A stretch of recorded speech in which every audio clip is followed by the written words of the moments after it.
In the future world, the living environment of human beings continues to deteriorate, global warming begins, causing sea levels to keep rising. Tsunamis have even swept across all cities around the world. To deal with this disaster, huge walls have been built all over the world to block the seawater, but only the powerful and the rich can live inside the walls. The poor can only live outside the walls. Nick lives in Miami, which is already half submerged. As a private detective, his main job is to help clients retrieve their lost memories. During the day, Miami has a very high temperature, and you can't see anyone at all. It's like a ghost town. Only at night do people start to come out and begin their new day. Today's first client is Benny, Nick's former comrade in arms. His legs were taken away in an accident. The boss of the real estate company didn't care at all about poor people like him, and even ruthlessly kicked him out of the company. He didn't even get compensation for treating his legs. The painful reality was too hard for Benny to accept, so he wanted to return to the beautiful memories of the past. Once, water tanks were tools used for interrogation, but after the disaster, using water tanks for nostalgia had become a way of life.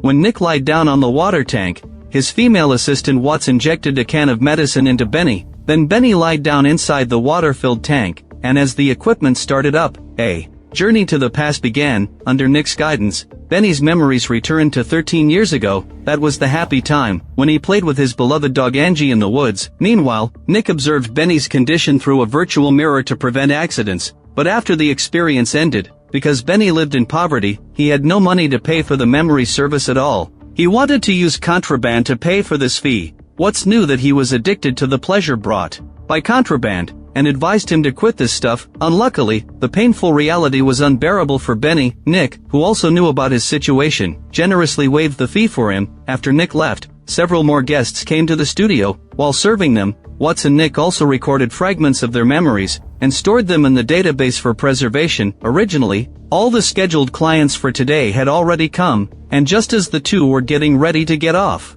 work, a woman pushed open the door and walked in. Because she lost her keys on the way home, she hoped the two could help her recall their whereabouts. Watts originally planned to refuse, but when the rays of the rising sun fell on the woman's face, her stunning beauty made Nick can't help but be attracted. So he agreed to the woman's request. Then Nick asked the woman to sit in the water tank, and injected the medicine needed for memory retrieval, and had her put on a head-mounted device that released voltage. Before preparing to enter the memory, the woman told Nick that her name was May. Under Nick's guidance, May's memories started to reappear. From the moment she woke up to getting dressed and going out, Nick saw her putting the keys into her bag with his own eyes. Shortly after May arrived at her workplace, she took the keys out of her bag inside the locker room. It was obvious that the items had been left in the locker room. Watts thought it was time to wake her up, but Nick stopped her, because he saw that May's face was filled with fear and panic. When she left the locker room, they continued to follow the memories. May tried her best to hold back her emotions,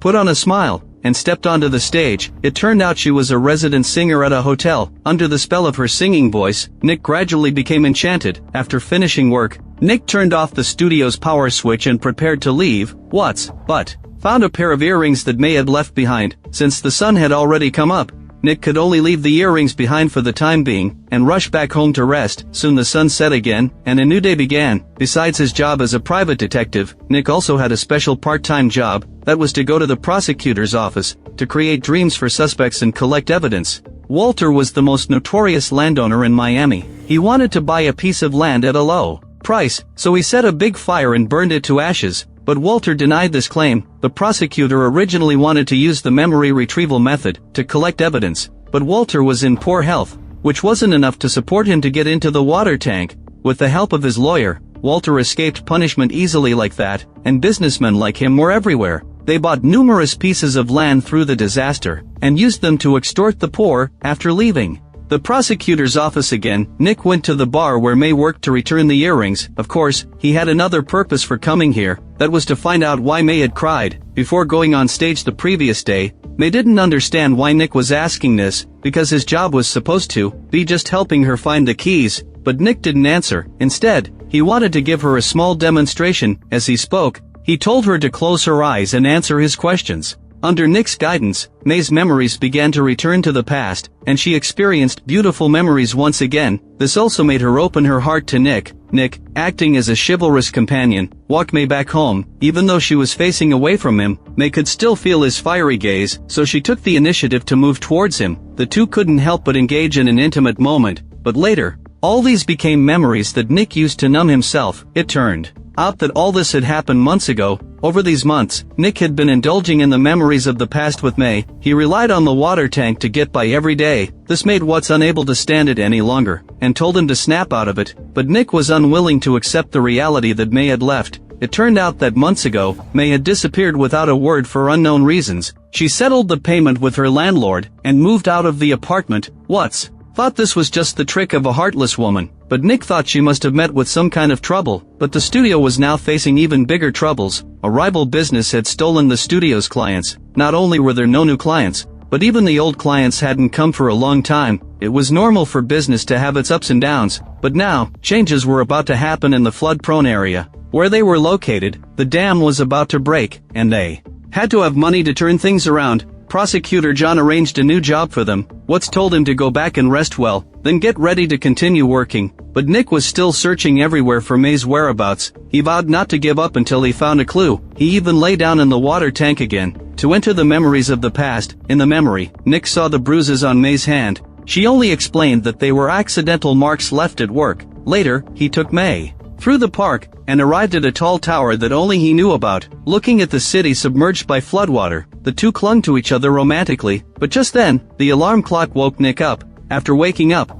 a hurried knock suddenly came from outside the door. Nick went to the door but found no one there at all. Just as he was about to go back inside, he found that May's former pendant had unexpectedly appeared on the ground. He thought it must be May coming back to find him, but now wasn't the time to investigate. He and Watts went to the prosecutor's office. Their target this time was Fox, a contraband dealer who worked for a boss named St. Joe. So John hoped Nick would help find St. Joe's whereabouts from Fox's memories, but after a full 12 hours, there was no progress at all. Nick knew Fox's brain was resisting his commands, so he deliberately guided Fox into a beautiful memory. This trick really worked. Soon, following Fox's memories, they arrived at a bar and saw St. Joe there. They seemed to be making some kind of deal, and just at this point, May's figure unexpectedly appeared in the memory. According to the timeline, this memory actually occurred 5 years ago. Moreover, St. Joe was also captivated by May. He told Fox to bring May to him, and gave her contraband as a gift. Originally, May was very resistant to the contraband, Fox, but threatened her. This sentence angered St. Joe, so he taught Fox a lesson. Under this combination of coercion and inducement, May had no choice but to take the pill. When Fox in the dream saw May again, she was already under the control of the contraband, and had become St. Joe's lackey. But in order to break free from the control, she actually stole St. Joe's pills in secret, and knocked Fox unconscious with a weapon. This made Nick know where to find someone, so he ignored Watts' objections, took a high-speed train to New Orleans, and went to St. Joe's territory. He lied and said he was Fox's friend, but St. Joe didn't believe him at all, because he had also served in the military, just like Nick. So he quickly saw through his lie, had his men take control of Nick, and tortured him severely. He wanted to find out who Nick really worked for, and what his purpose was in coming here. Helplessly, Nick had no choice but to tell the truth. But St. Joe said that he hadn't seen May for a long time either, and said that both of them had been fooled by her. Seeing Nick's pitiful appearance, he even found it ridiculous. The next second, he was ready to have his men kill Nick. But just at this point, Watts suddenly rushed in by herself. With her excellent combat skills, she started fighting with the gang members. St. Joe calmly pulled out 2 guns, but Watts seized the opportunity. She shot and shattered the glass of the water tank. Nick escaped smoothly and took down the 2 men. Seeing that the situation wasn't good, St. Joe pointed his gun at Nick, but he had forgotten that Watts was right behind him. He was shot and knocked down the next second. This shot hit his lung. If he wasn't treated in time, he would soon die from excessive blood loss. St. Joe finally felt afraid, and begged Watts to give him a quick death. Following a gunshot, Nick and Watts left St. Joe's den. But this operation still didn't help Nick find May.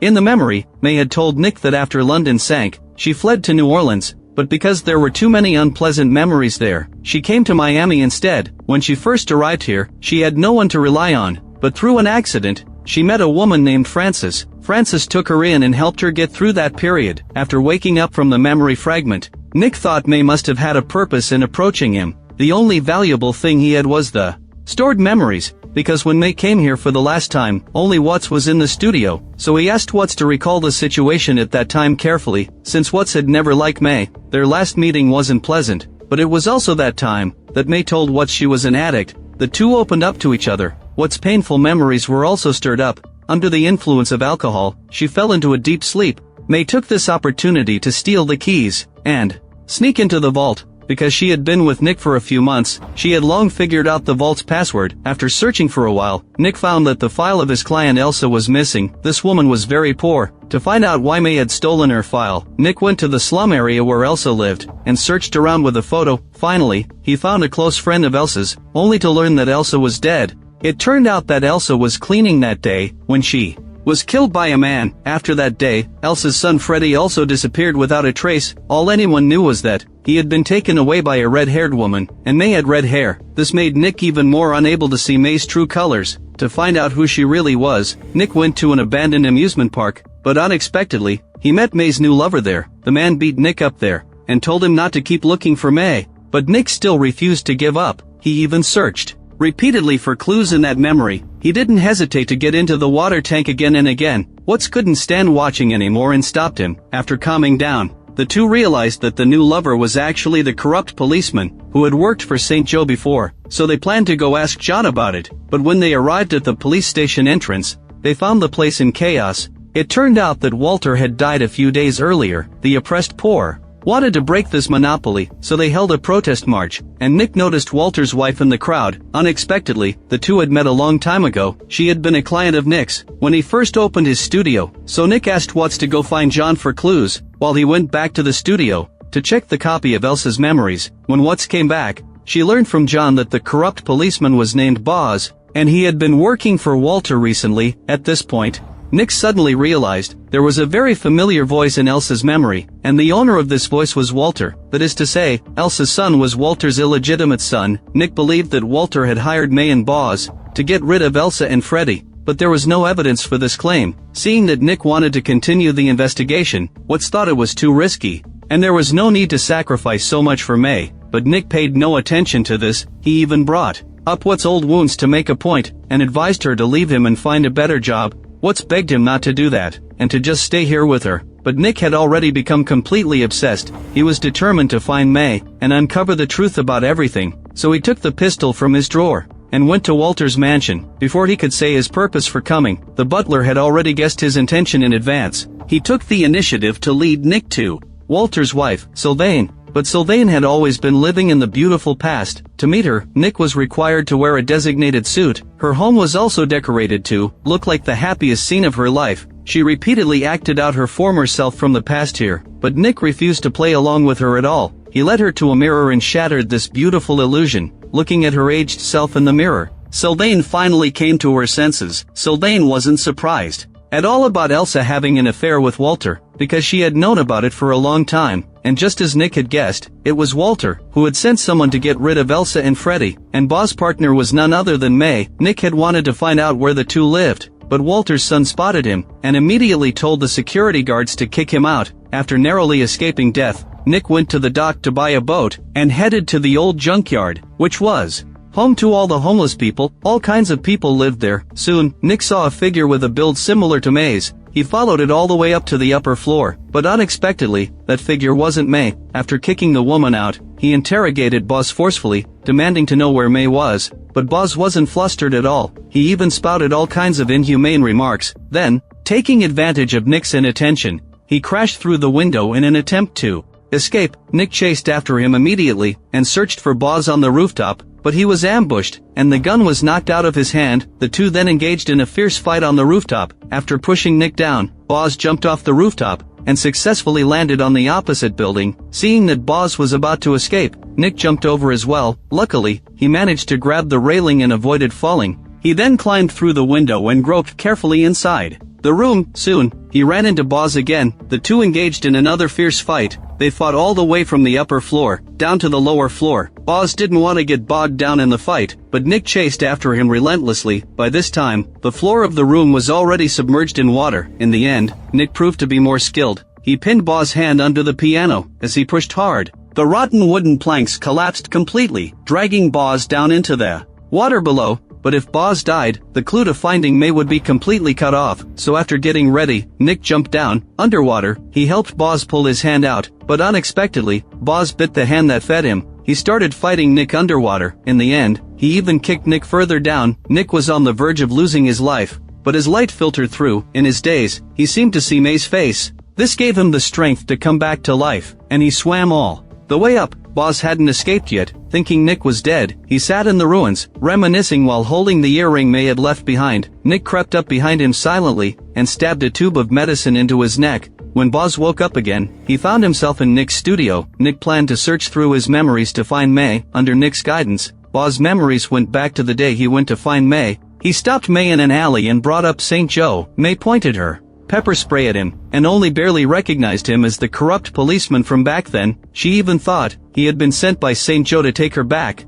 but Boz had only come to discuss a cooperation with her. He took out a business card, and told her to get close to Nick. Now Nick finally believed that everything had been part of May's plan. Not only that, she had even taken the initiative to get close to Benny. She found out all of Nick's preferences, and every song she sang in the bar was the result of her prior research. Losing the keys was just an excuse. She and Boz had even practiced their encounter repeatedly, but an unexpected turn occurred. May had truly fallen in love with Nick. As a result, several months passed in the blink of an eye, and Boz completely lost his patience. He threatened May, demanding that she get the thing he wanted as soon as possible. It was during this scuffle that the bruises appeared on May's body. After successfully obtaining the memory storage, Boz and May cut off all ties completely. It was also Boz who had killed Elsa back then. Elsa couldn't believe until her death that Walter had sent someone to kill her. After dealing with her, Boz set his sights on Freddy next. But just as he was about to catch Freddy, May suddenly appeared and used pepper spray to interfere with Boz's actions. Then she took Freddy and fled on a yacht. Nick felt a great sense of relief when he saw this, because in the end, May's conscience had prevailed. She wasn't a purely evil person, but just at this point, Boz in the water tank started to struggle. Nick quickly guided him into a new memory. In the subsequent images, Nick discovered that May had indeed come to see him once, but because he hadn't opened the door in time, May was caught by Boz. It turned out that after she rescued Freddy that day, Boz had been waiting at the studio door to catch her, to prevent Nick from finding out about her business. May had to leave with him voluntarily. Before leaving, but she dropped her earring as a clue. As the scene changed again, May and Boz appeared at the old junkyard. After forcing May to take the contraband, he threatened her with Nick, demanding she reveal Freddy's whereabouts. But May refused to say a single word. She even stood up on her own, and said to Boz the same words she had said to Nick. It turned out she had guessed that Nick would definitely come looking for her, and the place where Freddy was hiding was exactly the house she had mentioned to Nick. Nick could no longer control himself. He took the initiative to step into the virtual mirror and face May directly.